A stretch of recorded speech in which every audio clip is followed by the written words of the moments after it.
بانٹنے کے لیے صرف دولت نہیں ہے، ہر وہ چیز جو ہمارے پاس اپنے ضرورت سے زیادہ ہے اسے بانٹنا چاہیے۔ کوئی ہنر، کوئی علم، کوئی قابلیت، کوئی صلاحیت، اور سب سے بڑی بات اپنا وقت اور توجہ۔ افراتفری کے اس دور میں آپ کے چند الفاظ آگ پر تیل کا یا پھر زخم پر مرہم کا کردار ادا کرتے ہیں۔ آج کل لوگوں کو بہت زیادہ نفسیاتی مسائل کا سامنا درپیش ہے۔ ایسے میں آپ کے کچھ اچھے اور مثبت الفاظ لوگوں کو جینے کی امید دے سکتے ہیں۔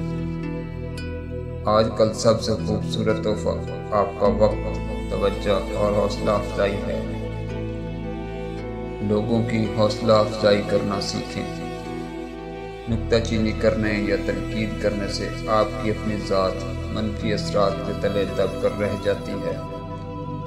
پھر آپ ہر مثبت چیز اور ہر مثبت بات سے بھی منفی پہلو نکال کر لاتے ہیں۔ آپ اس قدر عادی ہو چکے ہیں کہ آپ کی آنکھ مثبت پہلو کو دیکھنے سے قاصر ہے، کیونکہ منفی سوچ کے حامل شخص کی آنکھ مثبت پہلو کو دیکھنے سے قاصر ہوتی ہے۔ ایک بات یاد رکھیں کہ حوصلہ افزائی کرنے والا کوئی عام شخص نہیں ہوتا، اس کی یہ عادت اسے لاکھوں لوگوں سے منفرد کرتی ہے۔ اس کی وجہ سے معاشرے میں گوہر نیاب پیدا ہوتے ہیں، اس کی وجہ سے کوہ نور جنم لیتے ہیں، اس کی وجہ سے معاشرے میں سایہ دار اور پھلدار درخت لگتے ہیں۔ جہاں حوصلہ افزائی کرنے والے کی وجہ سے دوسرے لوگ 2 قدم آگے چلے جاتے ہیں، وہیں حوصلہ افزائی کرنے والا خود 4 قدم آگے چلا جاتا ہے۔